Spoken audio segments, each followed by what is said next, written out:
అవునండి, ఒక్కసారి చూడగానే భలే గుర్తుపట్టేశారే. నాకు కొంచెం మెమరీ ఎక్కువండి. ఏదైనా సరే ఒక్కసారి చూస్తే అస్సలు మర్చిపోతాను.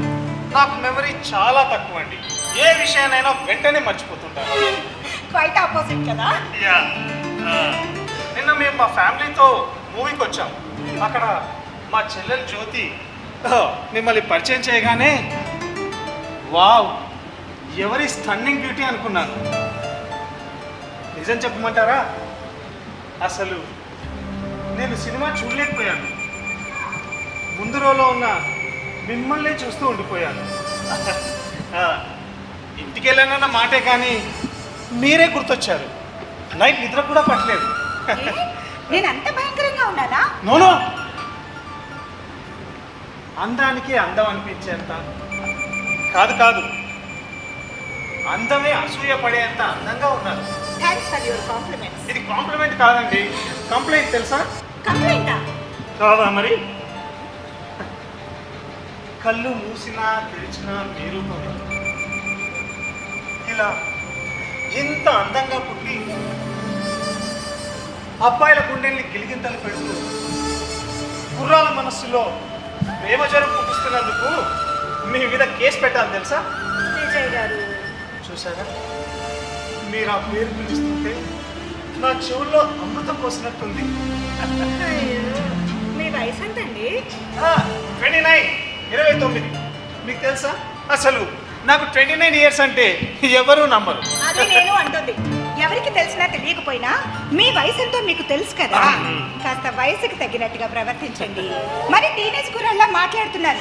నేనేమి ఇంప్రెస్ కాను, ఎందుకంటే నేనేమి టీనేజ్లో లేను. ఆ ఏజ్ ఎప్పుడో దాటేశాను.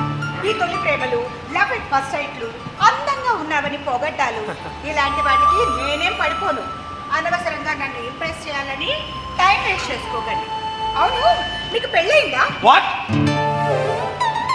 నన్ను చూస్తే మీకు పెళ్ళైన వాళ్ళ కనబడుతున్నానా? అలా అడిగేశారు. అంటే నిజానికి మీకు పిల్లలు ఎంతమంది అడుగుతామనుకున్నారు. అలా అడిగితే బాగోదని ఇలా అడిగాను. మా ఇంటికి రావడం ఎందుకు? గొప్పదేశీ అమ్మాయి గజెటెడ్ ఆఫీసర్ సైడ్ కానీ గవర్నమెంట్ ఆఫీసర్ రికమెండేషన్ లెటర్ కానీ ఉంటేనే కానీ తన మనసులో మాట మీతో చెప్పనంతా. మీరు చాలా ఫన్నీగా మాట్లాడతారు. తెలుసా? తెలుసు. ముందు నేను అడిగిన క్వశ్చన్కి ఆన్సర్ చెప్పండి. దానికి ఆన్సర్ మీరే చెప్పాలి. నేనా? ఎస్. నా మనసులో నేను ఆరాధించే దేవత. ఓ, మీకు సినిమా డైలాగ్స్ నచ్చవు కదా? నా మనసులో ఉన్న అమ్మాయి మీరే. Are you serious? Yes. What is this mister Vijay? నిన్న జస్ట్ సినిమా హాల్లో ఒక్కసారి చూసారో లేదో అప్పుడే ఇంటికి వచ్చేసి ప్రేమించేస్తానని చెప్తున్నారు. ప్రేమించడం కాదండి, మీరు ఒప్పుకుంటే ఇప్పటికిప్పుడు నేను మిమ్మల్ని పెళ్లి చేసుకునేంతగా ఇష్టపడుతున్నాను. అంతగా ఇష్టపడ్డానికి నా గురించి మీకేం తెలుసండి? తెలుసండి, మా చెల్లెలు జ్యోతి మీ గురించి, మీ వ్యక్తిత్వం గురించి చాలా బాగా చెప్పింది. అప్పుడే డిసైడ్ అయ్యాను, పెళ్ళంటూ చేసుకుంటే మిమ్మల్నే చేసుకోవాలి. మీ పేరెంట్స్ ఒప్పుకుంటే మా పేరెంట్స్తో కూడా మాట్లాడి ఈ సాయంత్రమే వాళ్ళని పెళ్లి మాటలకు పిలుస్తాను. ప్లీజ్ అండి, ప్లీజ్ యాక్సెప్ట్ మై లవ్. చూడండి, మీరు కాదంటే నేను బ్రతకలేను. మీరు నో అంటే నేను చచ్చిపోతాను. Okay okay cool. లవ్లో సిన్సియారిటీ నాకు నచ్చింది. కానీ ఓ, నా గురించి ఏం తెలుసుకోకుండా నా లవ్ని ఎలా యాక్సెప్ట్ చేయాలి అని చూస్తున్నారు, అంతేనా? Don't worry. నా పేరు విజయ్. నేను 29 years, height 5.8, education post graduation. మాకు చాలా బిజినెస్లు ఉన్నాయి. విజయ్ గ్రూప్ ఆఫ్ ఇండస్ట్రీస్ మాదే. తెలుసా? మా పేరెంట్స్కి నేను ఒక్కనే అబ్బాయి. మా పేరెంట్స్కి నా మాట అంటే ప్రాణం.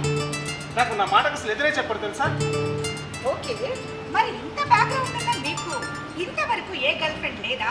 మీ లైఫ్లో ఏ అమ్మాయి లేదా? ప్రేమ పెళ్లి అంటూ నన్ను ప్రాధాన్యపడుతున్నారు. నిజమే, మీ సిచ్యువేషన్లో ఏ అమ్మాయి కూడా ఇలాగే అడుగుతుంది. నాకు గర్ల్ ఫ్రెండ్స్ లేరు, ఒకే ఒక్క బెస్ట్ ఫ్రెండ్ ఉన్నాడు, అదే ప్రాణ స్నేహితులు అంటారు కదా, అలా నేను ఏం చేసినా ఎక్కడికి వెళ్ళినా ఇద్దరం కలిసే వెళ్తాం, కలిసే చేస్తాం, అంతే. అంతకు మించి నా జీవితంలో వేరే అమ్మాయి లేదు, ఫ్యూచర్లో రాదు. కావాలంటే మీకు ప్రామిస్ చేస్తాను. అసలు కానీ మరి ఈరోజు మీతో పాటు అతను రాలేదే, అదే మీ బెస్ట్ ఫ్రెండ్. Good question. ఇంతవరకు నేను చాలా మంది అమ్మాయిలు చూశాను, జస్ట్ చూడడం వరకే. కానీ ఇప్పటిదాకా ఏ అమ్మాయి ఇక్కడి వరకు రాలేదు. అలా వచ్చిన అమ్మాయి మీరే. అందుకే మీ దగ్గరికి వచ్చేటప్పుడు నేను మాత్రమే రావాలని, నాకు మీరు మాత్రమే సొంతం కావాలనే ఒక్కనే వచ్చాను. కోర్స్ అంతా ఓకే అయ్యాక వాళ్ళని మీకు పరిచయం చేస్తాననుకోండి. ఓకే, ఇప్పటిదాకా మీతో మాట్లాడిన దాన్ని బట్టి చూస్తే మిమ్మల్ని కాదనడానికి నాకు కారణం ఏమీ కనిపించడం లేదండి. కానీ ఒకే ఒక చిన్న ప్రాబ్లం ఉంది. ప్రాబ్లమా? ఏంటా ప్రాబ్లం? ఏం లేదు, మీరు వచ్చే ముందే నాకు పెళ్లి చూపులు అయ్యాయి. మా పేరెంట్స్ తెచ్చిన మ్యాచ్, ఆ అబ్బాయి ప్రొఫైల్ కూడా బాగానే ఉంది. కొంప తీసి అతనికి ఓకే చెప్పేశారా ఏంటి? ఇంకా చెప్పలేదండి, చెప్పమంటారా ఏంటి? అంత పని మాత్రం చేయకండి ప్లీజ్. ఇంకా చెప్పలేదులేండి. పేరెంట్స్ తెచ్చిన మ్యాచ్ కాబట్టి వెంటనే ఎస్ఆర్ నో అని చెప్పలేక ఆలోచించుకొని చెప్పడానికి కొంచెం టైం అడిగారు. చాలా మంచి పని చేశారు. ఆలోచించేదేదో నా గురించి ఆలోచించండి. మీ పేరెంట్స్తో నేను మాట్లాడతాను. మా పేరెంట్స్ కూడా ఒప్పించేసి ఇవాళ ఈవినింగే మ్యాచ్ ఫిక్స్ చేసేసుకుందాం. విజయ్ గారు, కూల్ కూల్, మీ స్పీడ్ కొంచెం బ్రేకులు వేయండి. కాసేపట్లో మా పేరెంట్స్ వచ్చేస్తారు. వాళ్ళతో మాట్లాడి ఏ విషయమో మీకు ఇన్ఫార్మ్ చేస్తాను. మీ కాంటాక్ట్ డీటెయిల్స్ ఇచ్చి వెళ్ళండి. ఓకే.